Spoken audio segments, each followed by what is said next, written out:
wisdom. Together, great monks and the great community of Bodhisattvas. At that time, the Bhagavan was absorbed in concentration on the categories of phenomena called profound perception. Also, at that time, the Bodhisattva, Mahasattva, Arya, Avalokiteshvara said, profound perfection of wisdom and beheld those also as empty of inherent nature.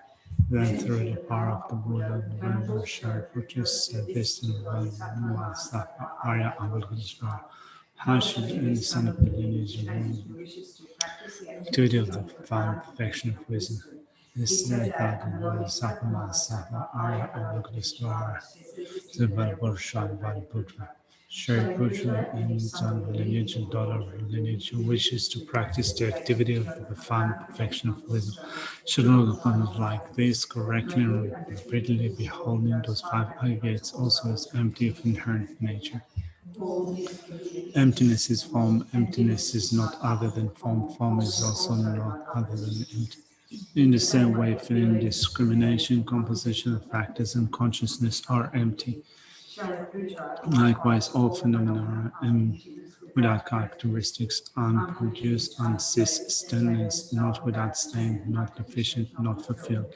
Shariputra, therefore, in emptiness there is no form, no feeling, no discrimination, no composition of factors, no consciousness, no eye, no ear, no nose, no tongue, no body, no mind, no visual form, no sound, no odor, no taste, no object of touch, and no.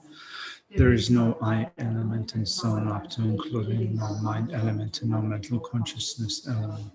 There is no ignorance, no extinction of ignorance and so on up to including no aging and death and no extinction of aging and death.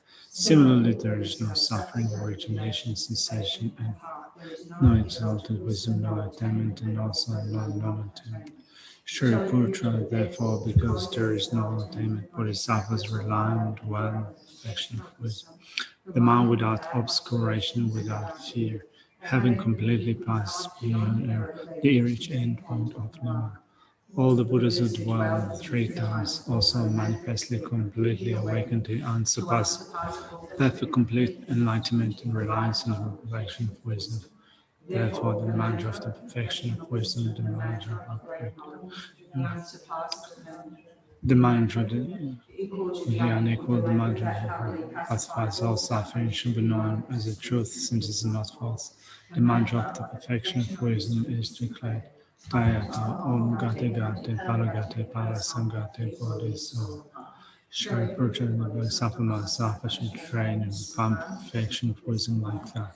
Then the Bhagavan wrote without concentration and commanded Bodhisattva Mahasattva Arya Avalokiteshvara say, well said, son of the lineage, it is like that, it is like that. One should practice the profound perfection of wisdom just as you have indicated, even the Tathagatas rejoice. Having thus spoken, the Venerable Shariputra Arya Avalokiteshvara and those surrounding in their entirety, along with the world as well as the Shivanaswaras and Gandharvas, were overjoyed and highly praised that spoken by the Bhagavan.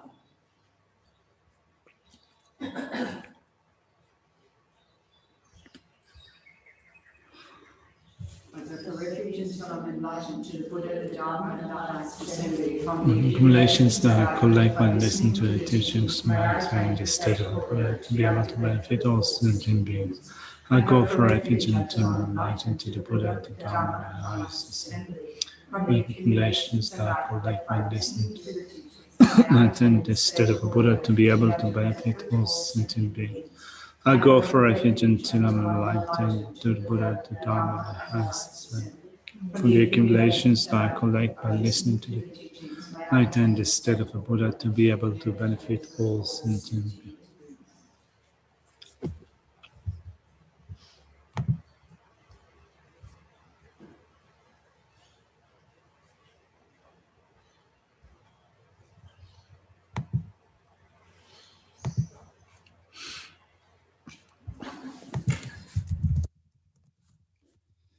All right, good afternoon.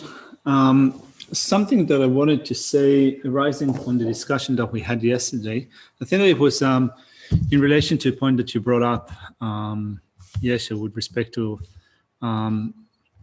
sometimes not feeling that you have a personal connection with a teacher. So what kind of, should we go to the teaching or not go into the teaching if you don't feel that you have a connection? Was that? Oh, it wasn't. I mean, yeah, and not because it's more just a case of did it mean the same thing? Yeah. You're not disputing the teacher's qualifications or anything, but just if you don't have a connection with it, it's not something you would do. It was more about asking if that actually is the same. So then kind of, as I was going up yesterday after classes, kind of thought that, when we studied the Lamrim, the first topic is the way to rely upon a spiritual teacher. And in Tibetan Buddhism, the importance of a teacher is emphasized. And we also hear lots of stories from teachers about their teachers. And it seems that the implication is that when you will meet the right person, the right teacher, there would be this blast in your heart. You would know that that's the person. But then when you hear from them their account of how they started the studies and how they met up with the teachers, you see that actually it happened in a way that is completely different. For most of them, of course, not for all of them, but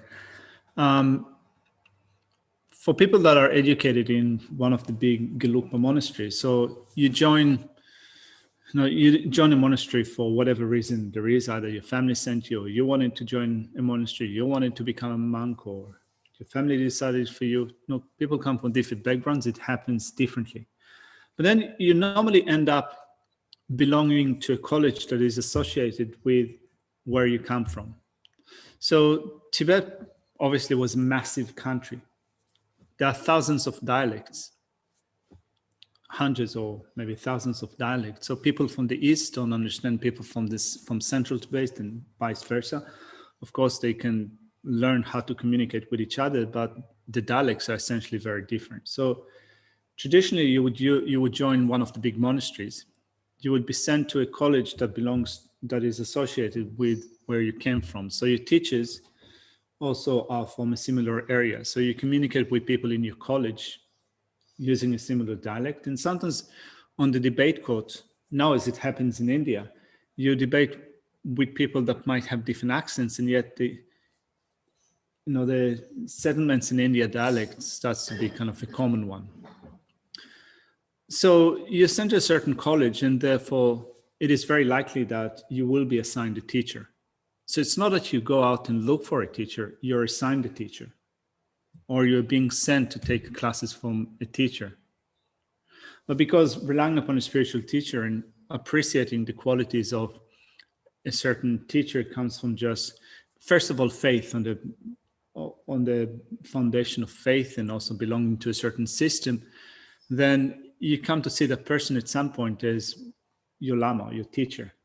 So it's different it is different to what Lama Tsongkhapa says in the Lamrim Chemo, in the sense that, I don't know if it's different, but kind of, I think that we have that idea that we need to look for a spiritual teacher, we need to look for a teacher, whereas when you see what happens on the ground in a monastery, it's more like you're sent to a certain college, and the person that happens to give you teaching studies the person that becomes your teacher. So it's not that you have the time to look for the qualities, to examine the qualities and then compare it to others. Of course, you can do that, but on the ground, it happens somewhat differently. So I'm saying that because it's not necessarily that you will be taking classes from teachers that you feel very inspired by.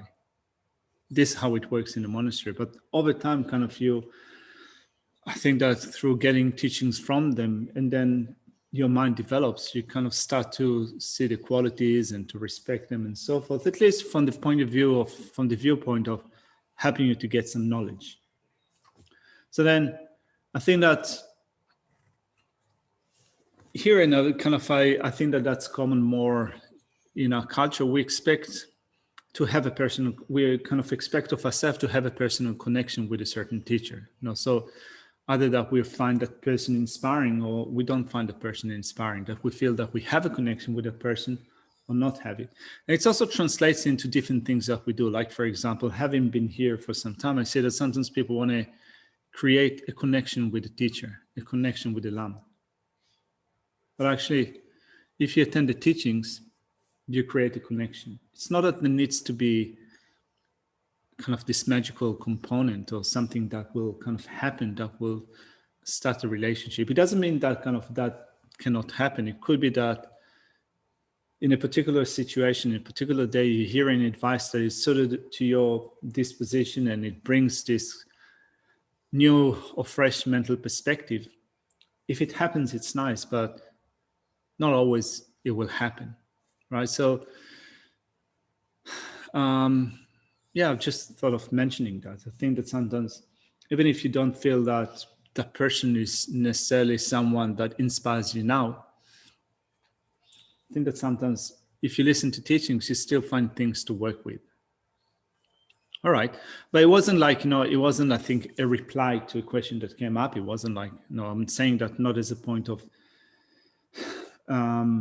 objecting or criticizing or kind of looking at things in a different way. It's just kind of a point that came up in my mind as I was growing up and looking at our expectations of how would it be like to relate to a teacher, whereas what happens in Tibetan society happens in a way that it's sometimes slightly different. Anyway, Can I just say, yeah. In response to Yeshi's question, so it's not a downfall of believing the teacher because you're just not feeling that connection. Yeah, maybe connection wasn't the right word. Whatever. I get that. It's just, if you don't. Because it is said, and because we're also going through translators and so forth, not criticism, sometimes we just don't like that sort of format as well. So it is said that, I certainly know from the centre in Sydney, and even in Australia it's very different. Tara Institute, there's one teacher, but in Sydney there's a sense that people want a different taste or different, like have a Western, you've got Waichong, who's the Eastern Western teacher, because we jokingly calls himself, but that people, it's sort of like they want to be able to pick and choose. So that's just, I mean, having a greater variety of teachers that you can relate to, actually, it helps. His Holiness says that. He says that, different teachers, different students. I mean, it's also sometimes interesting because sometimes you hear some statements coming from Western students, and sometimes I can relate to it.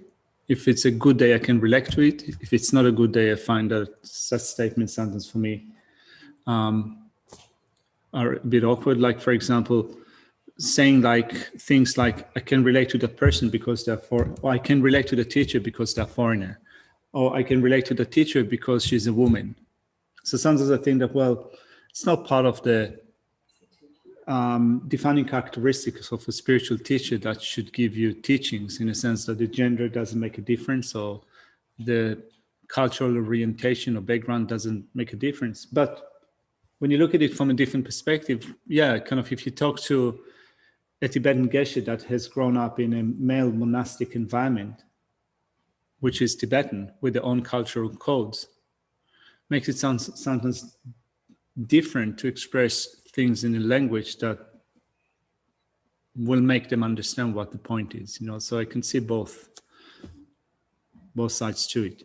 So Justin is asking, are all teachers one and the same being Buddhas? Well, could be. I don't know. There are teachers that you could say that, since the way for us to meet a Buddha is for Buddhas to appear in an ordinary form and to give us teachings in an ordinary form. Some of them are Buddhas.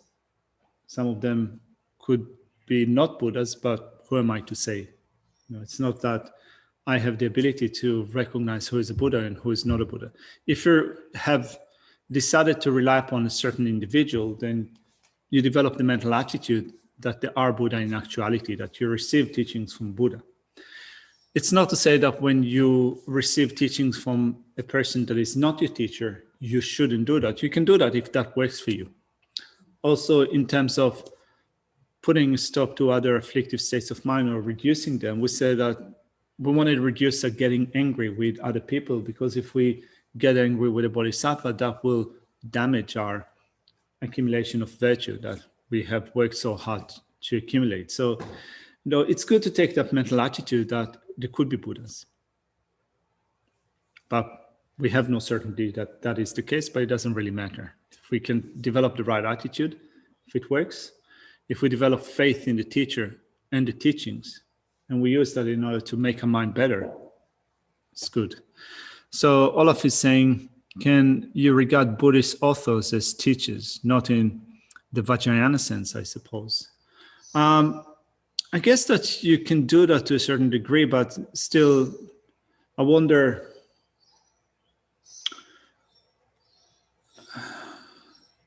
I mean, when you think of being able to assess a teacher and to assess if they have a full range of defining characteristics, you need to know that person very well.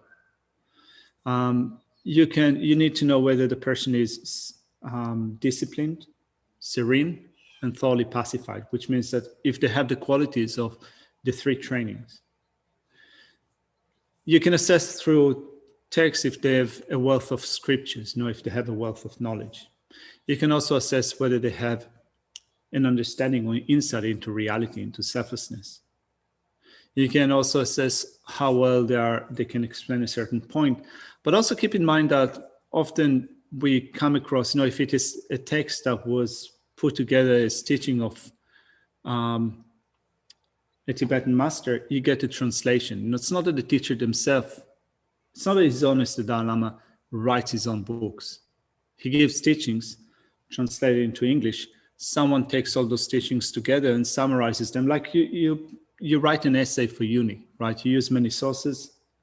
You combine different arguments.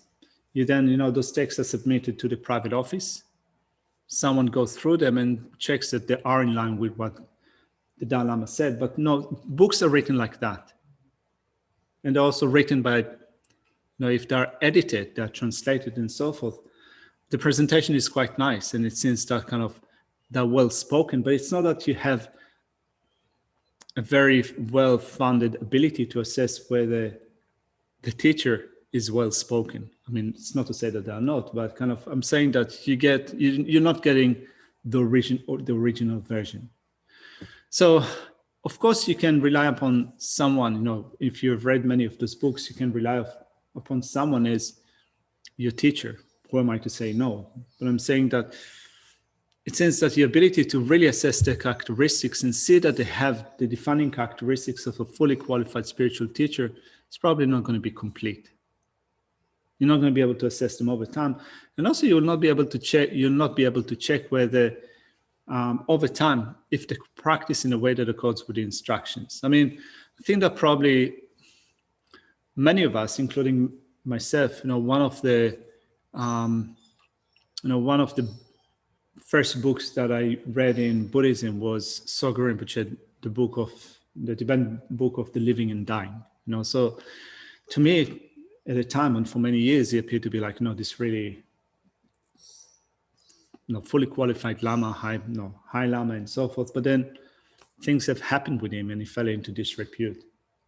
I think that probably if I had a personal connection over time in which I had been able to see whether he practiced in a way that accords with the instructions, maybe I would have discovered it earlier.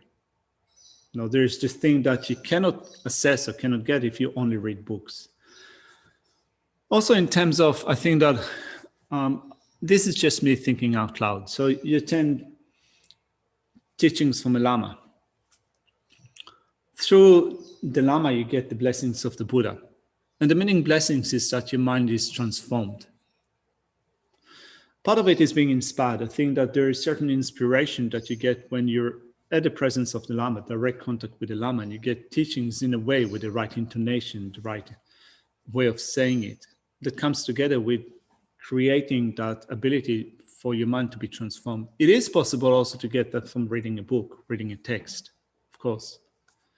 But I think that if you only do that and don't have the ability to meet a person, maybe there is some part of the blessings that you don't get.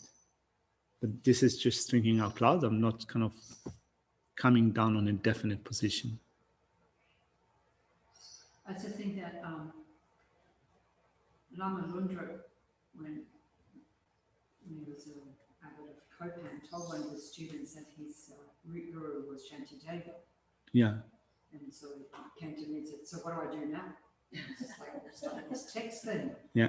So he wouldn't be able to check out in a face-to-face way or even on Zoom, the teacher. But you could say through that advice from a Lama who's who he could check up the qualities of telling you. Yeah. So I think it can come in different ways. I think that probably as you said, Lama Lundrup saying that Shantideva is one of his root teachers. I guess one of the root teachers of one of the students. He told the student, Shantideva is your guru. Okay. Yeah. Well, things like that are said in a certain context. Yeah. He said that, but I don't know what the context is. It's like it could be. There could have been a meaning to be gotten from that in that particular situation that is not applied to someone else. But also, it's like I could say that you could say that at least when you don't have the ability to check whether the act in a way that accords with instructions, like Shantideva, we don't have the ability to check out Shantideva to see whether in his daily life he acts in a way that accords with instructions. It's more like we have all like bases covered. We'll never get disappointed by Shantideva. That's a good thing. Yeah. So we had a little bit of discussion about it, Olaf, but I think that altogether, I guess that you could say that you can rely upon someone as an author, but I think that it's still in a limited way. If you rely upon that person, I think that if you rely upon someone that writes books and only on someone that writes books, I think that you can still misunderstand things. If you don't have an avenue for discussion with a fully qualified Lama for bringing up doubts and questions that you might have, and also getting answers that can direct you or show you a certain direction, point out the direction to you according to your own disposition, it could be something that is missing. It could work out well, but in other situations, there could be something that would be missing. All right. So let's look at what we've covered today. One thing that I did want to bring up is in going back to the outline.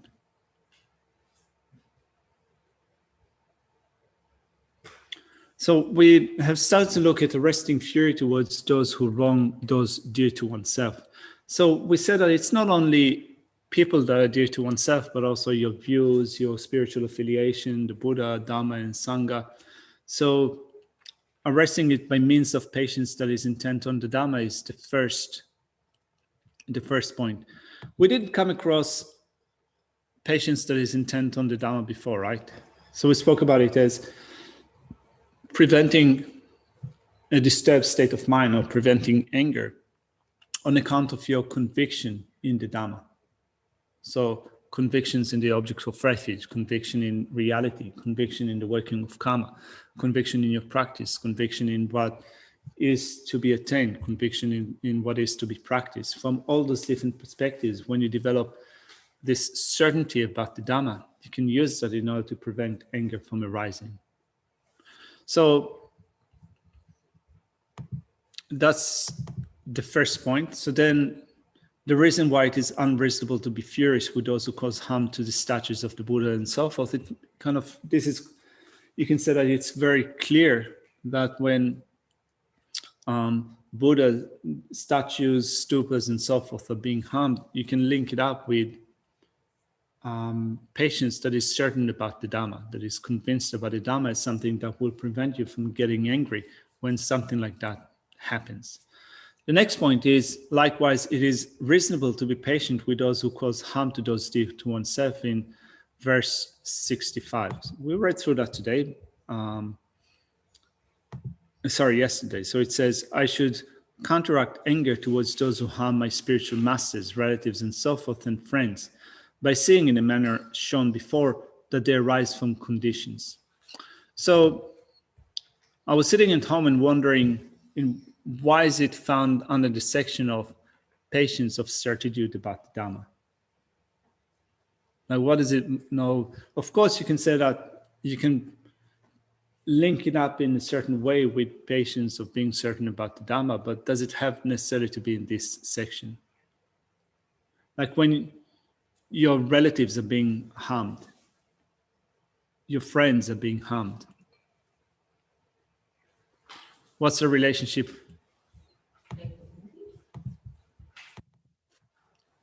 Sorry? Those who are important to you. Yeah. So this type of patience, or verse 65, is included under the section of patience of certitude about the Dhamma, being certain about the Dhamma, being intent on the Dhamma. So why should this consideration, I should counteract anger towards those who harm my spiritual masters, relatives, and so forth, and friends, by seeing, as in the manner shown before, that they arise from conditions? Why this verse is under the section of patience of certitude about the Dhamma? Is it because you have to believe in karma? Because you have to believe in karma. Yeah, you can say that's one thing. Is that what you mean? The certitude in the Dhamma. So you have our certitude in the Dhamma is believing in karma. Yeah. And if that arise from conditions, then you would say that only if you believe in karma. Yeah. Yeah, I agree. No, I think that you understood the question. You answered it you answered it at least in the right way. In the right way. I mean, the way that I thought of it would be. Yeah.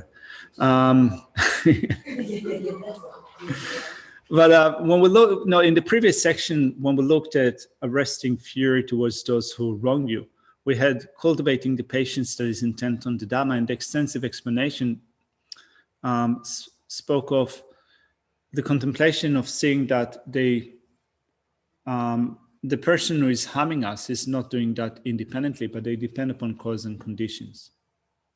Since they depend upon cause and conditions, which means that they depend upon afflictive states of mind, anger, attachment, and so forth, the harm is not inflicted upon you independently.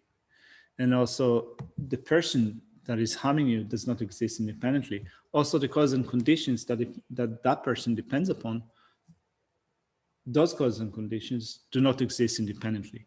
So here in verse 65, it says, by seeing as in a manner shown before that they arise from conditions. So since in the previous section of patience of certitude about the Dhamma, we contemplated how a harm doer does not harm independently, but they do so under the influence of cause and conditions.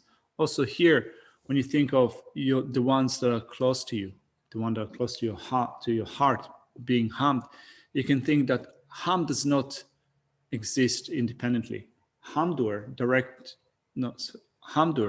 directing their activities at someone else, they're still doing so under the influence of cause and conditions. So that's in general, but in a more specific way, we can link it up with karma, as we've spoke about it in Geshe-la's session, but also the point that you came up with. I also think another element, which is not what we've discussed, maybe it's not here, but because they're close to you, like they're your spiritual teacher, they're your family, they're your friends, my people, right? So then to hold a mind that is equanimous towards those who we, revere or want to protect or so forth, then we have to have greater conviction in the Dhamma. Yeah, to hold those stuff with careful, with equanimity. Yeah. So I'm just repeating it for the people at home if you haven't heard it well. So Trick is saying that kind of here, since we're discussing those type of relationships that we have with people that are close to our heart, then to also face those situations with a sense of equanimity, you need to have certitude about the Dhamma. You need to be certain. Yeah, it takes a bit more effort than if it's Yeah, it requires more effort. I agree. So, in relation to the points, and Geshe says that here he brought up that issue, the point in relation to karma. And we did discuss Buddhas and when spiritual teachers. I wanted to maybe have a short discussion about it just to make clear what the issue is here. So we perform actions. Those actions are called karma. We also accumulate karma. When you look at Lama Tsongkhapa's Lamrim Chemo, he makes a distinction between actions done and actions accumulated. He says that there are 4 permutations when you combine the two.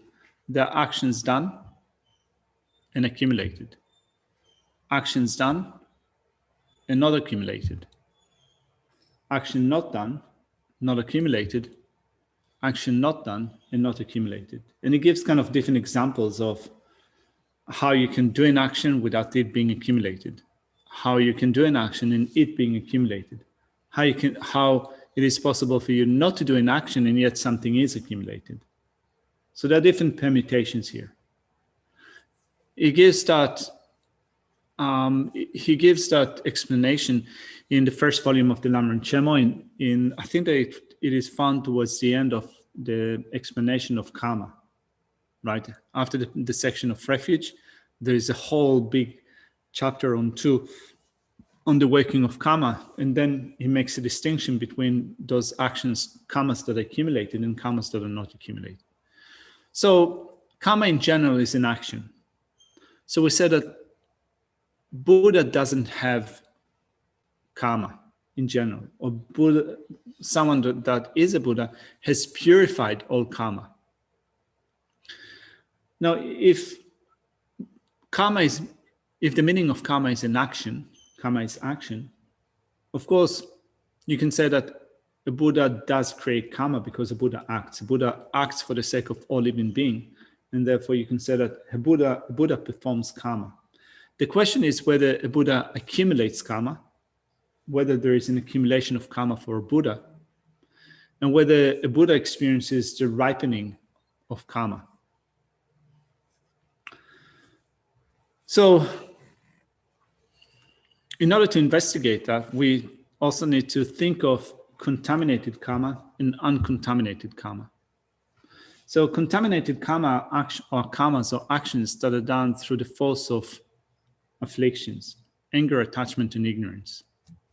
So currently, all the actions that we do, positive actions and negative actions, all of them are contaminated actions because the underlying motivation for all of our actions is ignorance, even as far as our positive actions, our meditation on loving kindness and compassion, bodhicitta, and so forth. All of those actions are contaminated actions in that they're still motivated by ignorance. At some point, we start creating actions which are uncontaminated, those which are no longer motivated by ignorance. That will begin from the path of seeing onwards. Having generated a perceptual realization of emptiness, that would be the mark for starting to perform actions which are uncontaminated. So it sounds like uncontaminated actions, those which are not motivated by ignorance, are cool actions, right? Since they would be good actions. So you might wonder, why doesn't a Buddha perform uncontaminated actions? Why do we not use the term uncontaminated actions for Buddha? So Buddha has abandoned all karma. This is what we said. The Buddha has purified all karma, has abandoned all karma, including uncontaminated actions. Well, uncontaminated actions are still associated with cognitive obscurations. Yeah, they're still associated with cognitive obscurations. So, for example, Bodhisattvas on the pure grounds, ground 8, 9, and 10. Those Bodhisattvas have abandoned ignorance together with its seeds.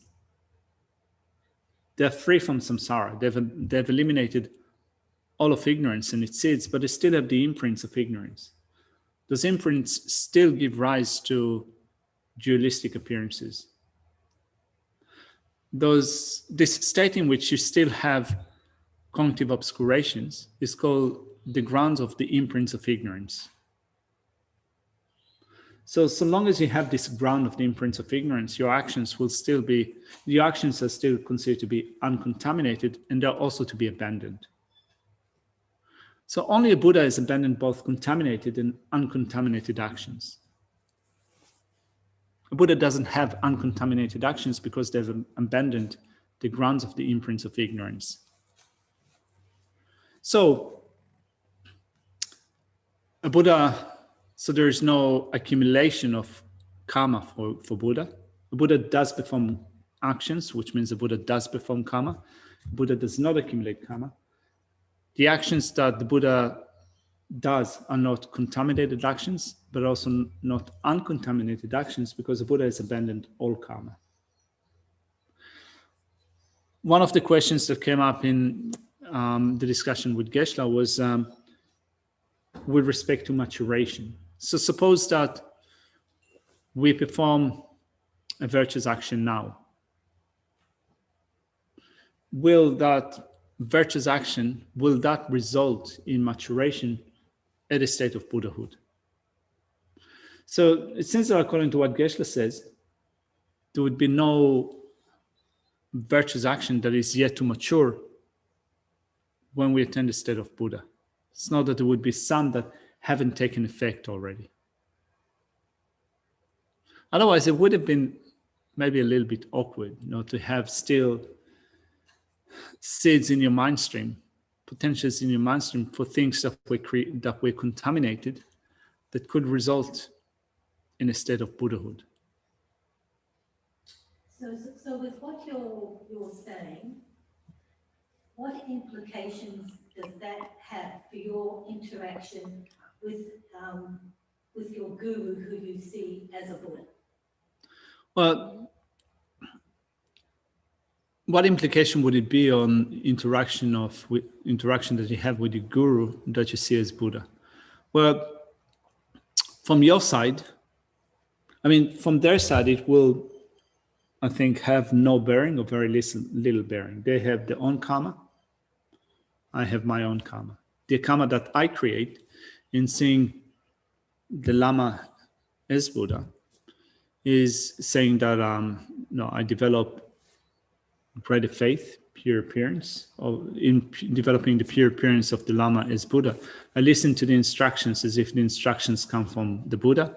I kind of have greater trust and faith in those instructions. I want to put them into practice. I want to also make sure that I do not transgress those instructions. So it seems that it will expedite my progression. So that would be my karma. And also it says that through that I attain the blessings of the Buddha, which means that my mind would be greatly transformed. Can you think of other implications? Well, it's if you're perceiving your teacher as a Buddha, they can't make mistakes. That in anything that you see or experience that you think is negative, it's more a reflection of your polluted mind, not any error that they've made. Yeah, this is a really difficult area. It's like any fault that you see in your Lama, you should consider that to be the appearances that don't to your mind because of your own faults and so forth.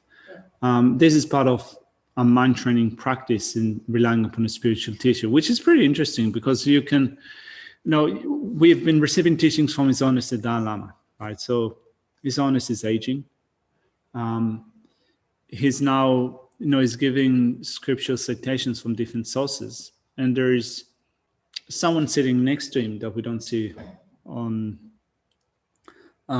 screen, but you can hear that conversation happening in Tibetan. So there's someone that is helping him, reminding him from where, which text it is drawn from, what exactly is that verse, and so forth. So is that appearance arising because of my karma, or is it because His Holiness is aging? Is he making a mistake? Is he forgetting something? Or is it only my appearances? Or is he testing the person who's assisting him? Yeah, or is it testing? He's giving the person, Yeah. that person a wonderful opportunity Yeah. to support him. How would I know? Well, I mean, right. yeah, it's like I can adopt the mental attitude in seeing him as Buddha, but to give you a definite answer what is happening, I would say that There's I don't no know. definite answer of what is happening because it's all dependent arising. But the function, as you say, Yeah. of us seeing them as Buddha is so that we get Yeah. the lessons of that. I mean, it's you know, I've seen this honest. Their own side, they are Buddha because there's no such Buddha. Yeah, I've seen this honest being a bit short-tempered with someone. No, you could say that. No, what I saw was kind of his honest being short-tempered. No, of course you can say that this is an appearance that dawns to me because I'm short-tempered, and yeah, you know. Or he's showing off what aspect. No, that's one way that you can go with that. You know, I am short-tempered, so you know, so because of my tendencies, you know, I tend to see those faults in others. But it is likely that, you know, when his honest is seemingly short-tempered with someone, you could say that, you know, even if it's short-temperedness, it's probably working differently than the way that I become a bit annoyed with others. Also, the training is not to focus on the faults of the guru. So it says those words, right? Yeah. Faults. So Or anybody for that matter. Oh, or anybody for that matter. Because we have a tendency to do that, so we did counter that. Yeah. But I think that, you know, altogether is these attitudes that we take up in a practice of mind training. You know, not always in the practice of mind training we necessarily adopting a view that is absolutely true in reality, and yet it is beneficial. I mean, it's like, for example, just to give you an example, in order to overcome attachment, we sometimes see the other person as a walking skeleton. Or in order to develop a certain level of concentration, we imagine the whole earth covered with skeletons or with bones and so forth. So you could say that although this form of meditation is not necessarily totally in line with reality, still it has some benefits. According to your predisposition. Just thinking back on the Dalai Lama, you know, if he was like 86 and remembered every text he had read word for word, we'd probably be questioning him even more because he has a human body. So Yeah. he has to behave as though he has a human body, or we won't believe him. I mean, having said that, I guess that's still kind of his memory and his quickness and sharpness and so forth is probably far superior than any ordinary person. But the signs of aging could be still showing. Now, So- thank you so much for clarifying that, Carson. It's you're quite intuitive in that respect. Because those are questions. I had two questions at the bottom: the uncontaminated karma and you know, the Buddha has no source of virtue. The implication. So yeah. I mean, there's still things that we need to think of to raise questions and doubt because, thank you. There's still things that we need to think about it because my mind, I'm not absolutely clear. You know, it's not like I can package my understanding of this whole topic in a way that is completely sealed and proved. Like, for example, we say that if you dedicate your virtue for being able to be of benefit to all sentient beings, you know, with bodhicitta and for the enlightenment of all sentient beings and so forth. Not only you ensure that your virtue, the virtue that you've created, will not be damaged by anger, and that also needs to be sealed with the view of emptiness, but also you ensure that the results of your actions will still continue to flow all the way up to the attainment of the state of Buddhahood and even beyond that. So then that is sometimes stated that even beyond that, even within the state of Buddhahood, you will still be acting for the sake of others, or you will still be providing others with happiness. So if there's no ripening if there's no maturation of virtuous actions that were created before enlightenment, But there's no maturation of them. Because you've used that on the Bodhisattva grounds, you've accumulated that vast merit and multiplied that to get you to that point, which is unconditional love and being a source of happiness for others. And so this aspiration. Yeah, so it seems that kind of that needs to be explained in a particular way. I'm just bringing up this point in order to say that there are kind of still doubts that arise, and then you have to think about them. You need to solve them in a certain way. So you can say that by the energy that you create through working for the sake of others, aspiring to be of benefit to others, accumulating merit in that account, once you attain the state of Buddhahood, you're still carried by that wave of aspiration in working for the sake of others. Does that no remaining maturation, is that different to where we ended up with the thorn prick yesterday? Yeah. Because when we went through that, or did that just may have been me, I might have heard something. No, yes, so you're right. So Geshe said with respect to that when a Buddha steps on a thorn, as in that story, he created the karma to do that before attaining the state of Buddhahood, but he doesn't experience maturation of happiness or suffering.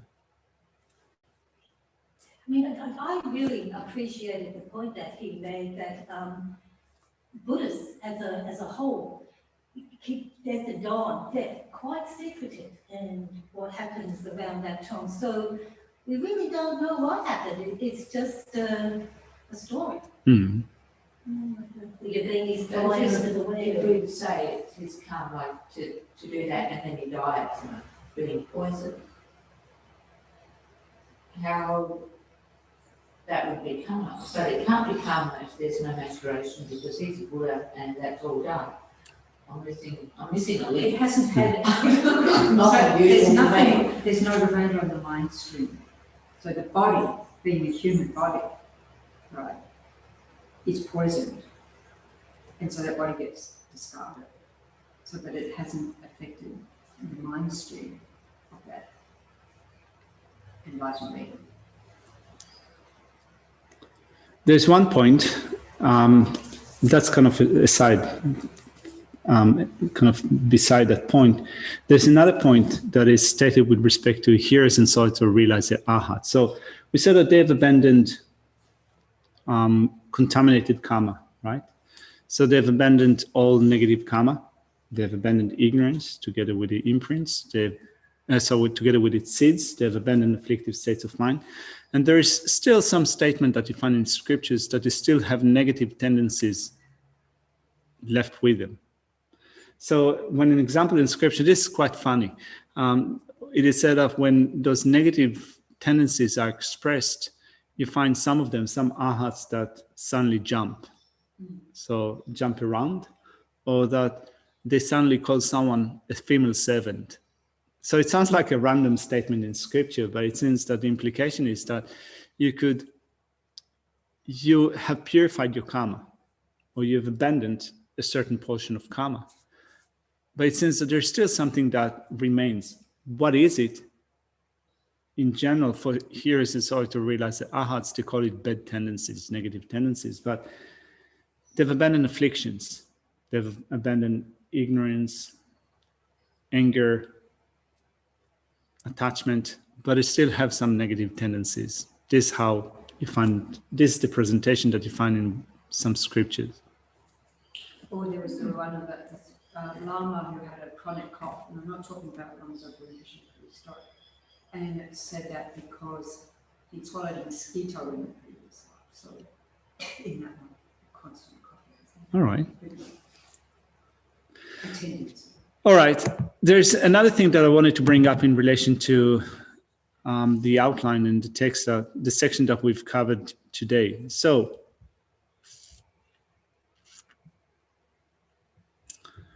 we've spoken of arresting it by means of the patience that is intent on the Dhamma. Then arresting it by means of the patience that pays no heed to those who cause harm. So remember that it is part of arresting fury towards those who wrong those due to oneself.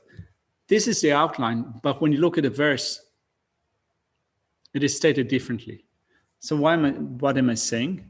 Let's look at the verses themselves.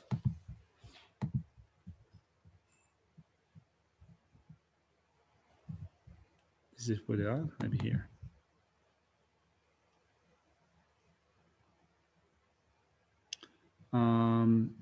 Before we do that, these are in verses 66, 67, 68, 69. Let's look at them. Yeah.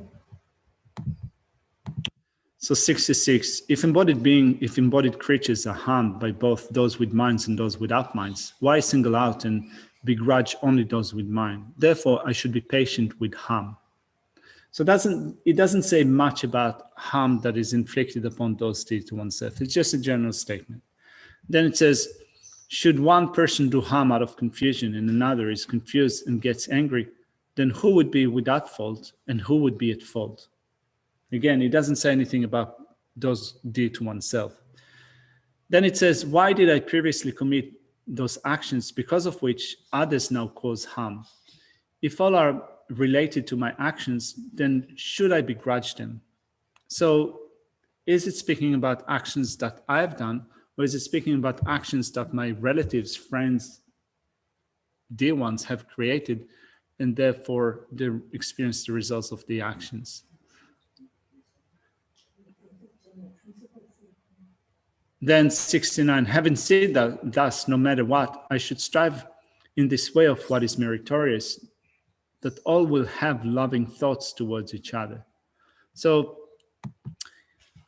I wanted to bring it up because it seems that when you look at the outline itself, it seems that it is classed under the section of how you cultivate patience when someone is harming those who are dear to your heart, but the verses themselves don't necessarily indicate that directly. So of course, there is the previous section that says that when my relatives, friends, masses are being harmed, then I should consider that like before, it all arises from conditions. But in that section, those verses that we've just covered could just as well be pointed at oneself, not necessarily only towards those who are dear to one's heart. So it says, if embodied creatures are harmed by both those with minds and those without mind, is, by the way, in English, animate and inanimate, does it translate exactly to those with minds and those with minds?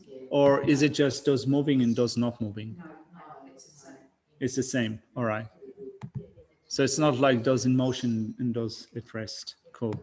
All right.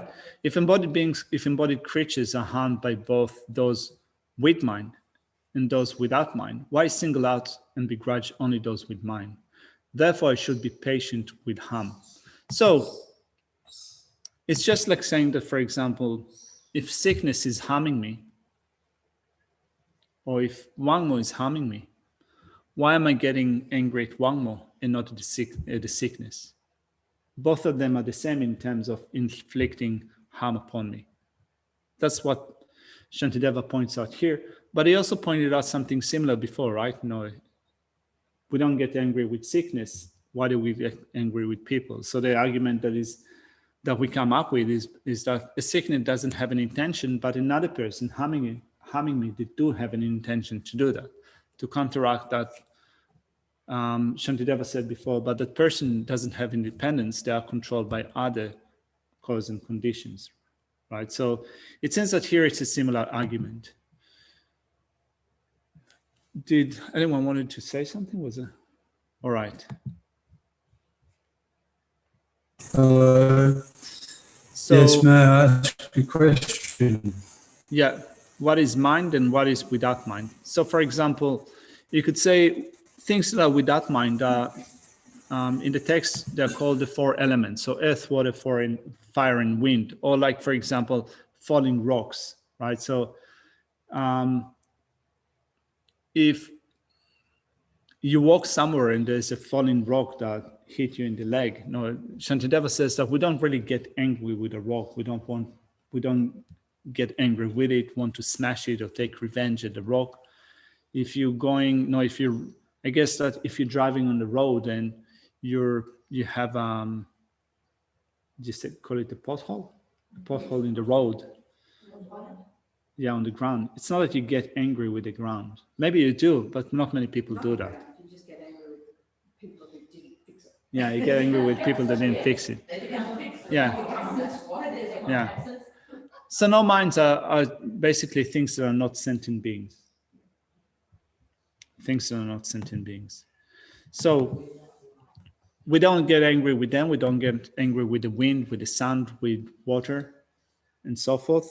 But we do get angry with people or living being in general. So since we are harmed both by animate and inanimate things, then why are we getting angry with one and not the other? We should know, and Shantideva here is pointing out that it doesn't make sense at all to get angry.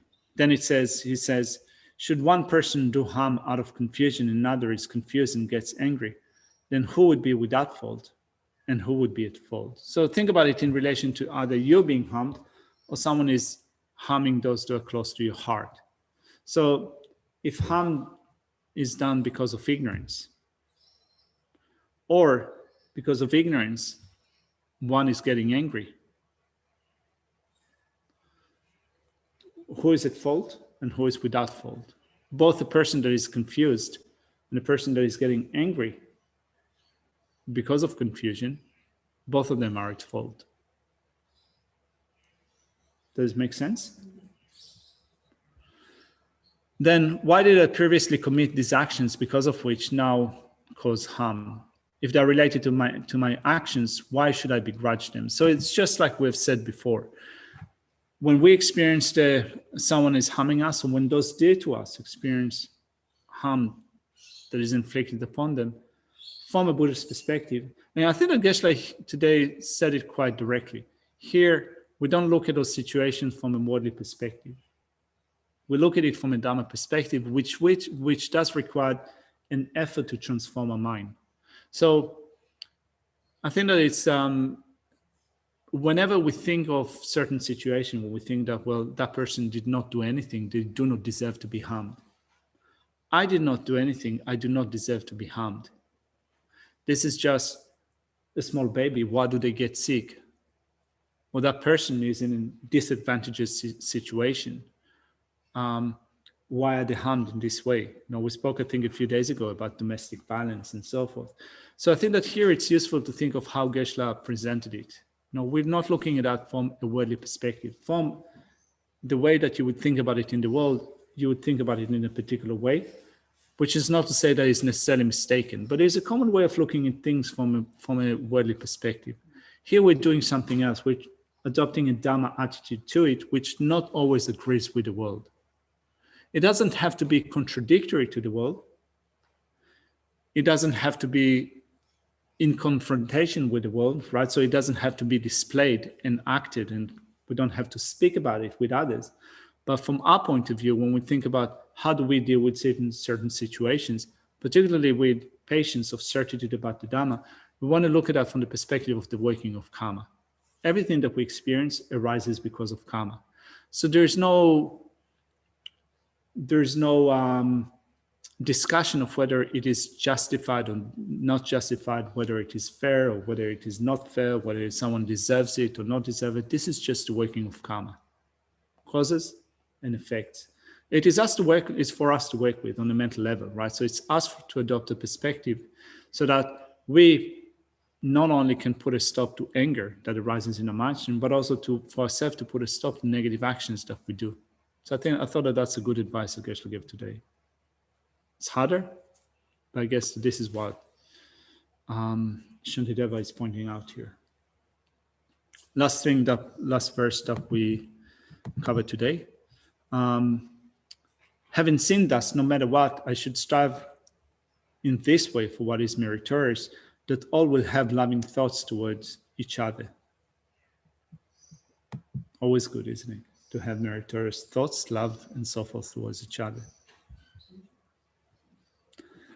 All right. I was planning today to do also to go over 2 secondary offenses, but I guess that in our next BSP module. So we're going to have a break for a week. Enjoy the break. I will send out today the review questions, and I will finish marking the exams that I have in the next couple of days and send everything out. So thank you very much and see you soon. Thanks, Carlton. Have a good break. There'll be no hurry for you to mark. So you're going to have a week's break. No, I think that probably I will hurry to mark it so that I will have a week break. Yeah, otherwise I have this nagging thing in my head. I have to do this and that and this and that. When you come back. I've perfected procrastination. Now I have to undo that. May I quickly become a Guru Buddha and lead all transmigratory beings without exception to this state. May the precious Supreme Bodhisattva not be born to rise. May that reason not decline but increase more and more. In this land encircled by snowy mountains, you are the source of all happiness and good. All powerful Chenrezig Tenzin Gyatso, please remain until samsara ends. You uphold the subduer's moral way, yourselves are the bountiful bearer of all, sustaining, preserving, and spreading Manjunath's victorious doctrine, who masterfully accomplishes magnificent prayers, honoring the three jewels. Protector of myself and others, your disciples, please live long. Thank you. Adios, amigos. Adios, muchacho. Ciao. Ciao.